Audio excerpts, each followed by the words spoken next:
हरिओम भक्तों सादर नमस्कार। जैसा कि आप सभी जानते हैं, पावन गुप्त नवरात्रि की शुरुआत हो चुकी है। यह 2 दिन कोई साधारण दिन नहीं है। इस समय माता लक्ष्मी का दिव्य और जागृत ऊर्जा पूरे ब्रह्मांड में प्रभावित होती है। माँ लक्ष्मी को प्रसन्न करने और उनकी अद्भुत शक्ति को अपने घर में आमंत्रित करने का इससे बड़ा अवसर पूरे साल में दूसरा कोई नहीं है। अगर आप भी अपनी तंगहाली से थक हार चुके हैं तो दिन रात की मेहनत के बाद भी पैसा घर में टिकता नहीं है और हमेशा आर्थिक तंगी बनी रहती है, तो आज ही इस छोटे से काम को शुरू कर दीजिए। इस गुप्त नवरात्रि में रोजाना अपने मोबाइल फोन पर माता लक्ष्मी का यह चमत्कारी मंत्र चलाकर अपने घर में रख कर दीजिए और सच्चे मन से इसका श्रवण यानी इसे सुनना शुरू कीजिए। आप स्वयं महसूस करेंगे कि कैसे आपके घर में नकारात्मक ऊर्जा दूर हो रही है और धन की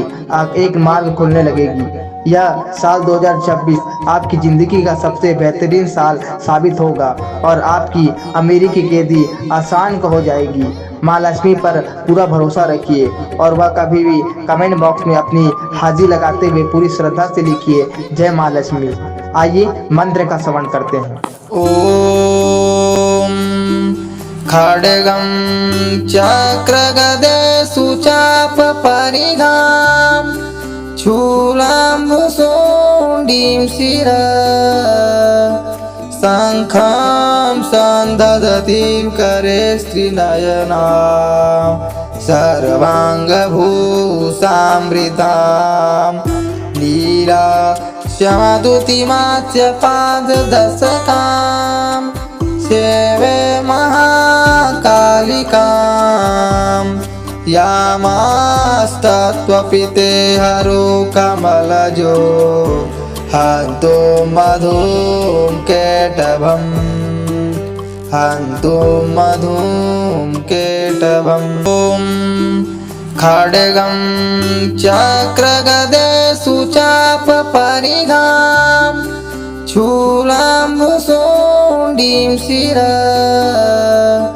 शङ्खं सन्दधतीं करे स्त्रीनयना सर्वाङ्गभूषामृतां लीला श्यामदुतिमास्य पाददशकां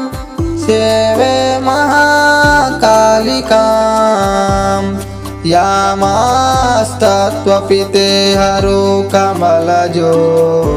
हन्तो मधुं केटभम् हन्तो मधुं केटभम्। ॐ खड्गं चक्रगदे सुचाप परिघां शूलाम्बुशोण्डीं शिर शङ्खं सन्दधतीं करे स्त्रीनयना सर्वाङ्गभूषामृतां लीला श्यामदुतिमास्य पाददशकां सेवे महाकालिकां यामास्तत्त्वपिते हरो कमलजो हन्तो मधुं केटभम् हन्तो मधुं केटभम्। ॐ खड्गं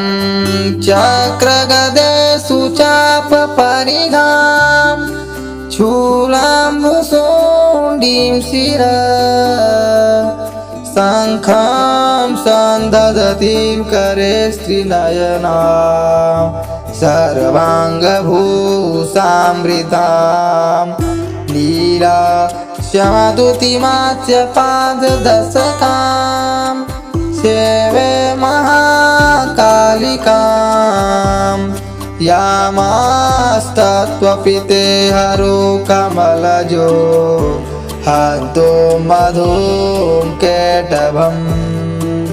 हन्तो मधुं केटभम्। ॐ खड्गं चक्रगदे सुचाप परिघां शूलाम्बुशोण्डीं शिर शङ्खं सन्दधतीं करे स्त्रीनयना सर्वाङ्गभूषामृतां लीला शमदुतिमाच्य पाददशकां सेवे महाकालिकां यामास्तत्त्वपिते हरो कमलजो हन्तो मधुं केटभम् हन्तु मधुं केटभम् ॐ खड्गं चक्रगदेषु चापपरिघां शूलाम्बुशोण्डीं शिर शङ्खं सन्दधतीं करे स्त्रीनयना सर्वाङ्गभूषामृतां नीला शमदुतिमाच्य पाददशकां सेवे महाकालिकां यामास्तत्त्वपिते हरो कमलजो हन्तो मधुं केटभम् हन्तु मधुं केटभम् ॐ खड्गं चक्रगदेषु चापपरिघां शूलाम्बुशोण्डीं शिर शङ्खं सन्दधतीं करे स्त्रीनयना सर्वाङ्गभूषामृतां नीला शमदुतिमाच्य पाददशकां सेवे महाकालिकां यामास्तत्त्वपिते हरो कमलजो हन्तो मधुं केटभम् हन्तु मधुं केटभम् ॐ खड्गं चक्रगदेषु चापपरिघां शूलाम्बुशोण्डीं शिर शङ्खं सन्दधतीं करे स्त्रीनयना सर्वाङ्गभूषामृतां नीला शमदुतिमाच्य पाददशकां सेवे महाकालिकां यामास्तत्त्वपिते हरो कमलजो हन्तो मधुं केटभम् हन्तु मधुं केटभम् ॐ खड्गं चक्रगदेषु चापपरिघां शूलाम्बुशोण्डीं शिर शङ्खं सन्दधतीं करे स्त्रीनयना सर्वाङ्गभूषामृतां नीला शमदुतिमाच्य पाददशकां सेवे महाकालिकां यामास्तत्त्वपिते हरो कमलजो हन्तो मधुं केटभम् हन्तु मधुं केटभम् ॐ खड्गं चक्रगदेषु चापपरिघां शूलाम्बुशोण्डीं शिर शङ्खं सन्दधतीं करे स्त्रीनयना सर्वाङ्गभूषामृतां नीला शमदुतिमाच्य पाददशकां सेवे महाकालिकां यामास्तत्त्वपिते हरो कमलजो हन्तो मधुं केटभम् हन्तु मधुं केटभम् ॐ खड्गं चक्रगदेषु चापपरिघां शूलाम्बुशोण्डीं शिर शङ्खं सन्दधतीं करे स्त्रीनयना सर्वाङ्गभूषामृतां नीला शमदुतिमाच्य पाददशकां सेवे महाकालिकाम् यामास्तत्त्वपि ते हरो कमलजो हन्तो मधुं केटभम् हन्तो मधुं केटभम् ॐ खड्गं चक्रगदेषु चापपरिघां शूलाम्बुशोण्डीं शिरा शङ्खं सन्दधतीं करे स्त्रीनयना सर्वाङ्गभूषामृतां नीला श्यामदुतिमाच्य पाददशकां सेवे महाकालिकाम्